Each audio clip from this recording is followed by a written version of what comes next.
कबीर साहिब जी को मारने के लिए की गई 52 बदमाशियां या यूं कहें 52 कसनी।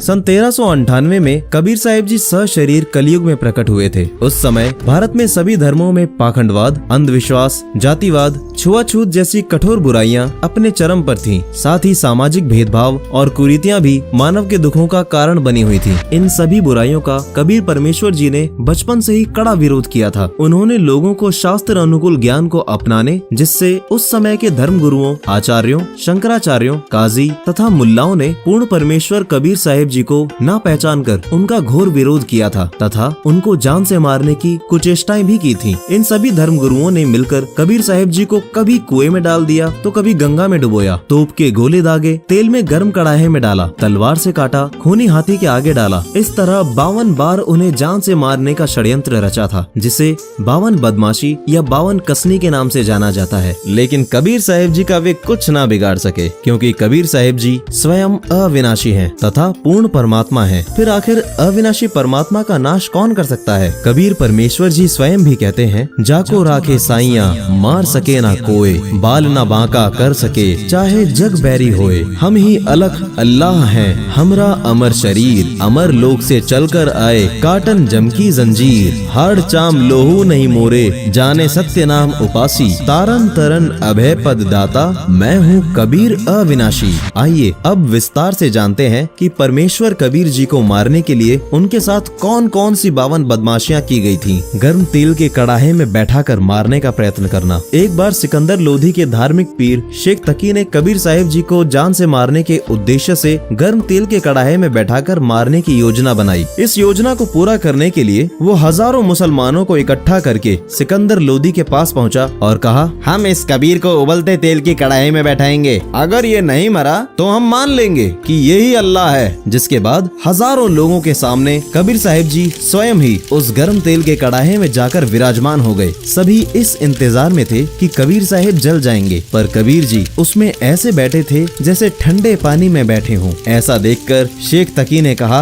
अरे इसने जादू जंतर करके तेल की तासीर ठंडी कर दी है। तब उस तेल की तासीर जांचने के लिए जैसे ही सिकंदर लोधी ने तेल में अपनी उंगली डाली तो तेल इतना गर्म था कि सिकंदर लोधी की उंगली तुरंत ही कटकर गिर गई। लेकिन समर्थ शक्ति कबीर परमेश्वर का कुछ नहीं हुआ। कबीर जी को एक झेरे कुएं में डालकर मारने का प्रयास करना। एक अन्य योजना बनाकर शेख तकी ने कबीर साहिब जी को एक झेरे यानी गहरे कुएं में डलवा दिया। फिर वहां इकट्ठा कई व्यक्तियों ने उस गहरे कुएं में ऊपर से मिट्टी, कांटेदार झाड़ी, ईंट, गोबर आदि डलवाकर कुएं को 150 फीट ऊपर तक पूरा भर दिया। सबने खुशी मनाई कि आज तो काफिर खत्म हो ही गया। उसके बाद शेख तकी राजा सिकंदर लोधी के पास गया तो देखा कि कबीर साहिब जी अंदर आराम से आसन पर बैठे थे। इतना सब देखने के बाद भी शेख तकी और अन्य धार्मिक गुरु पीर नहीं माने। तलवार से कबीर जी के कई टुकड़े करने की कोशिश करना। एक रात को मुसलमान पीर शेख तकी कुछ गुंडों के साथ मिलकर कबीर साहिब जी की हत्या करने के उद्देश्य से उनकी कुटिया में पहुंचा, जहां कबीर साहिब जी सो रहे थे। तभी उसने अपने गुंडों से कबीर जी पर तलवार के बेतहाशा वार करवाए, लेकिन तलवार बार बार कबीर जी के शरीर से आर पार निकल जाती थी, क्योंकि कबीर साहिब जी का शरीर 5 तत्व से नहीं बना था, बल्कि उनका शरीर नूरी तत्व का अर्थात अविनाशी शरीर था। फिर भी गुंडों ने अनगिनत वार किए और अपनी तरफ से उन्हें मृत समझ लिया। लेकिन समर्थ को कौन मार सकता है? कबीर जी को मृत समझकर जब शेख तकी और वो गुंडे वहां से चलने लगे तो कबीर साहिब जी ने पीछे खड़े होकर आवाज लगाई कि शेख तकी, आज कुटिया में आए हो तो दूध पीकर ही जाना। सभी ने सोचा कि भूत आ गया है और सभी भयभीत होकर वहां से भाग गए। गंगा दरिया में डुबोकर मारने का प्रयास।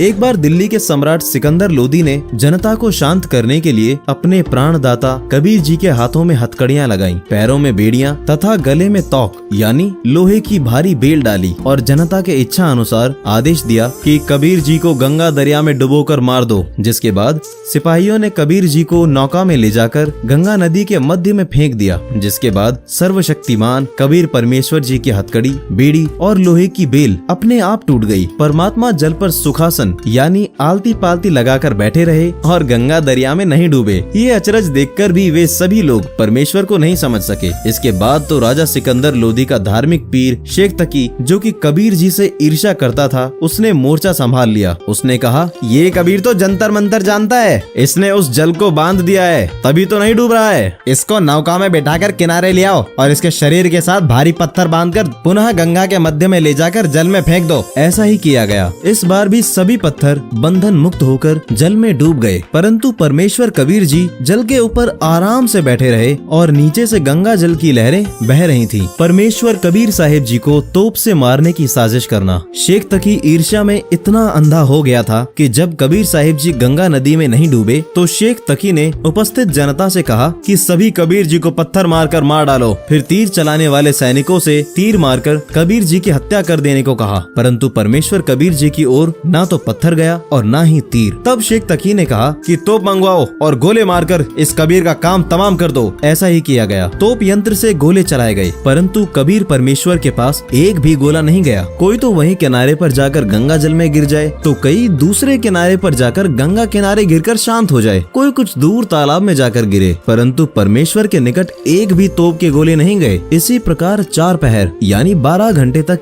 ये जुल्म शेख तकी करवाता रहा और धर्म गुरुओं के बहकावे में जनता का विवेक भी खत्म हो चुका था। इसलिए वो भी धर्म गुरुओं के साथ परमेश्वर कबीर जी को मारने के लिए अंत तक खड़े रहे। तब परमेश्वर कबीर जी ने दया करी और जल के अंदर समा गए। शेख तकी खुशी से नाचने लगा कि डूब गया दुश्मन, अब शव पर गारा तथा रेत चढ़ जाएगी, मिट्टी में दफन हो जाएगा। जबकि परमेश्वर कबीर जी वहाँ से अंतर ध्यान होकर रविदास जी की कुटिया पर पहुँच गए और दोनों परमात्मा की महिमा के शब्द गाने लगे। शेख तकी ने अपने साथियों से कहा कि चलो रविदास को बताते हैं कि आपका अविनाशी परमात्मा गंगा के जल में डूबकर मर गया है। तब शेख तकी अपने प्रशंसकों के साथ संत रविदास जी की कुटिया पर पहुंचा, जहां कबीर जी उपस्थित थे और शब्द गा रहे थे। खूनी हाथी से मरवाने का प्रयत्न विफल हुआ। जब परमेश्वर कबीर जी गंगा में नहीं डूबे और न ही तोप के गोलों से मरे, तो सिकंदर लोदी ने कबीर साहिब जी को खूनी हाथी से कुचलवाकर मारने की सजा सुना दी और कबीर परमात्मा जी के हाथ पांव बांधकर उन्हें एक मदोन्मत्त खूनी हाथी के आगे डाल दिया गया। जब हाथी कबीर परमात्मा को मारने के लिए आगे बढ़ा तो उसे परमात्मा के स्थान पर एक बब्बर शेर दिखाई दिया और सिकंदर लोदी को परमात्मा का विराट रूप दिखाई दिया, जिससे वो हाथी अपनी जान बचाकर भाग गया तथा राजा भी थर थर कांपता हुआ नीचे आया और कबीर परमेश्वर जी को दंडवत प्रणाम किया। कबीर जी को बेइज्जत करने का प्रयत्न करना। जब कबीर जी शेख तकी के किसी भी प्रयत्न से नहीं मरे तो शेख तकी ने कबीर साहिब जी को नीचा दिखाने के लिए कबीर साहिब जी के नाम से भारतवर्ष के सभी आश्रमों में झूठी चिट्ठी डलवा दी कि कबीर जी 3 दिन का भंडारा करेंगे, सभी आना, भोजन के बाद एक मोहर और एक दोहर भी देंगे। तब परमेश्वर कबीर जी ने स्वयं केशव बंजारे के रूप में आकर काशी के चौपड़ के बाजार में 18 लाख साधु संतों समेत सैकड़ों लोगों को 3 दिन का मोहन भंडारा भी कराया था, जिससे परमेश्वर कबीर साहिब की और अधिक महिमा हुई, क्योंकि कबीर साहिब समर्थ परमात्मा है और वे जो चाहे सो कर सकते हैं। इस तरह के अनेकों जुल्म उस समय के धर्म गुरुओं द्वारा परमेश्वर कबीर जी पर ढाए गए, लेकिन वे समर्थ सर्वशक्तिमान परमात्मा थे, उनका कोई कुछ नहीं बिगाड़ सका तथा हम सभी भी उन्हीं के बच्चे हैं। इतने जुल्म किए जाने के बाद भी यही वजह रही कि कबीर परमेश्वर जी ने समर्थ होते हुए भी किसी को श्राप नहीं दिया, नहीं तो वे जो चाहे सो कर सकते थे, लेकिन उन्होंने ऐसा नहीं किया क्योंकि वे वास्तव में हमारे पिता हैं। ऋग्वेद मंडल नंबर 1 सूक्त 24 और अर्थवेद कांड नंबर 4 अनुवाद नंबर 1 मंत्र 7 में परमेश्वर कबीर जी के गुणों को विस्तार पूर्वक बताया गया है कि परमात्मा ही वास्तव में हमारा माता पिता है और वही हमारा भाई तथा सच्चा मित्र भी है तथा वही सारी सृष्टि का रचनहार है, जो पवित्र गीता अध्याय 15 श्लोक 17 के अनुसार सर्व का पालन पोषण भी करता है। सत साहिब।